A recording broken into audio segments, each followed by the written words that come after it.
Hey everybody, this is Matthew J from LetsTalkAboutSexes.com.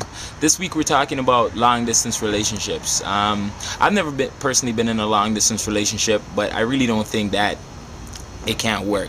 However, Nadia, on the other hand, she has some experience with long distance relationships. So I wanted her to share with you some of the challenges going forward in that type of relationship. So let's hear what she has to say. Okay, so Nadia, give us a bit of a background on your situation. How long were you guys together? We did long distance for like 3.5 years. Okay, that's a pretty long time. Yeah, it was pretty long.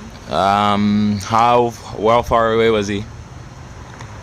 He was international, so International. maybe Ooh. it's like a 2-hour flight. But we were together for like a year and a bit before.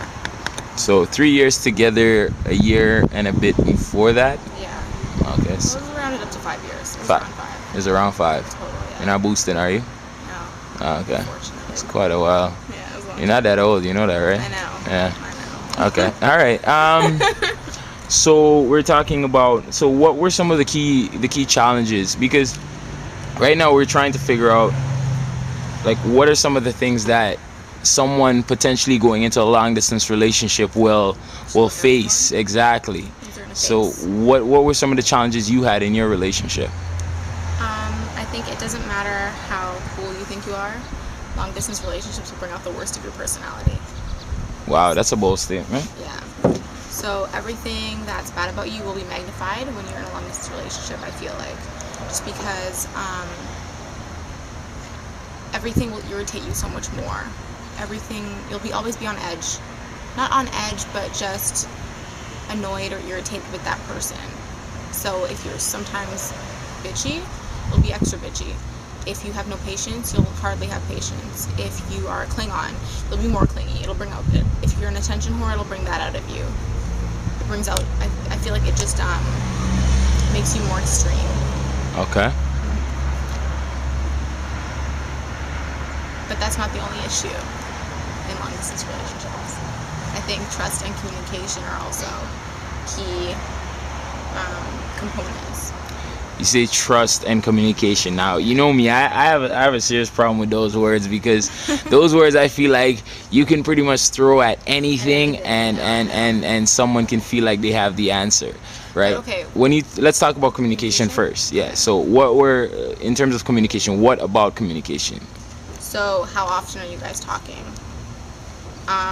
The channel, so you guys using MSN, Skype, on the phone, text messaging, BBM, email, how much phone time you have to put in. Those long distance bills get pretty intense. Plus, if they're in a different time zone, that plays a lot more of a factor than I think a lot of people understand, because it's kind of like, I come home from work, it's 10 o'clock. If it's like, I don't know, midnight or 1, wherever he is, I can't necessarily call him if he has to wake up for work or school the next day, you know? So, and then your level of how you express yourself to each other. Yeah. If you're in a long distance relationship, naturally you're going to need to know how to verbally express yourself more than if the person you're with is local. So I think that's all under the communication umbrella. Yeah.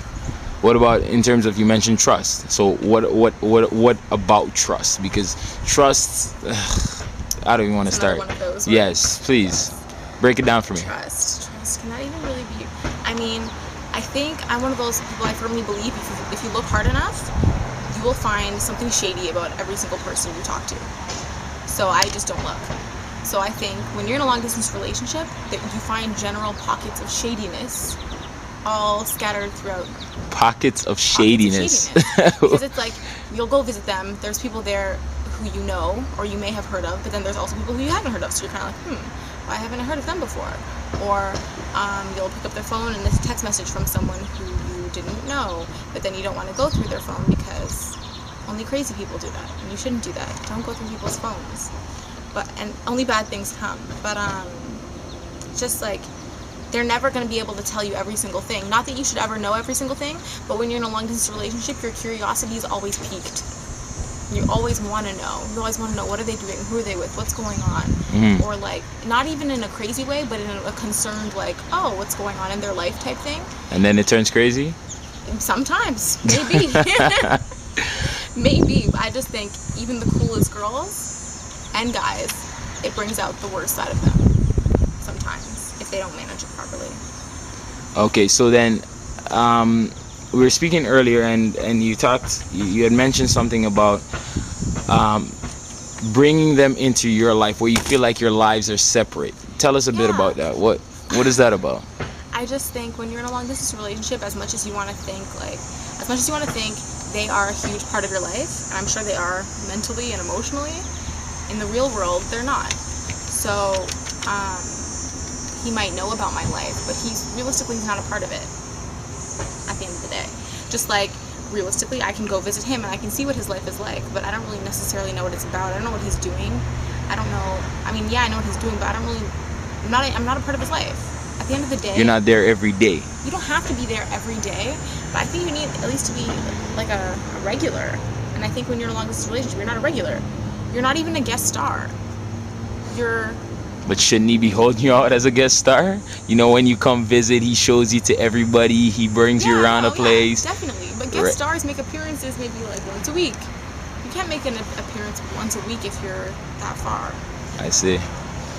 I just think, and then fitting them into your life. Like, if he's never here, how can he ever really be in my life with everyone else? Like, how can I really expect him to really know my friends and get along with my friends and family, which is so important to me, and vice versa. How can I really be a part of his life if I'm not even there?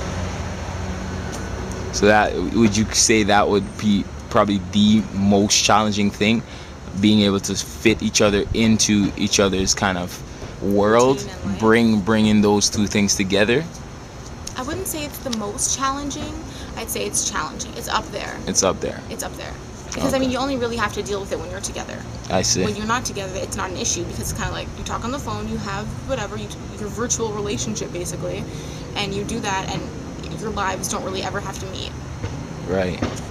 Okay, so how did that situation, 5 years, a lot of time invested, yes. A lot of feelings, emotions invested. Yes. Why the stop? Why did it end?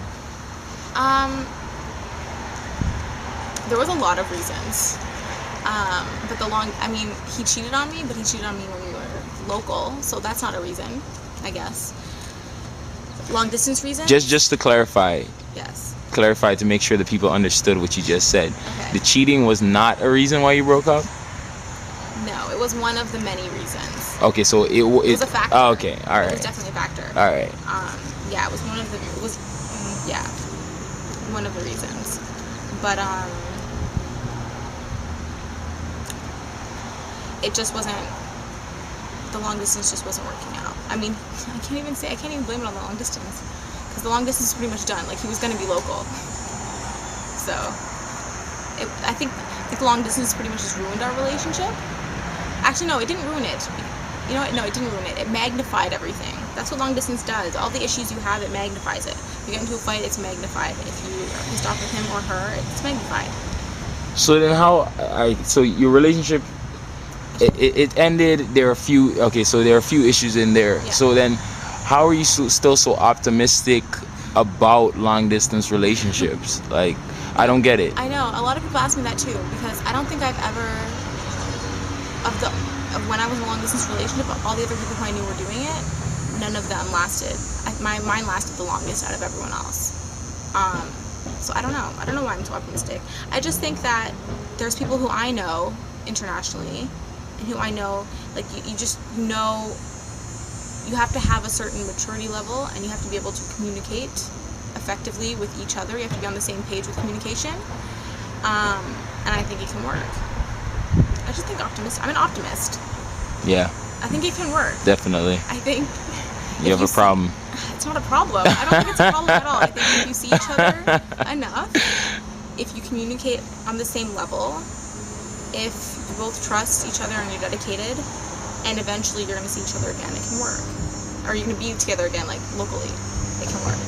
So hope that there will be a coming together at some point. That's a huge factor. That's something Okay, to look forward to. Yeah. All right. Okay. Thank you, Nadia. Let's talk about sexes. .com.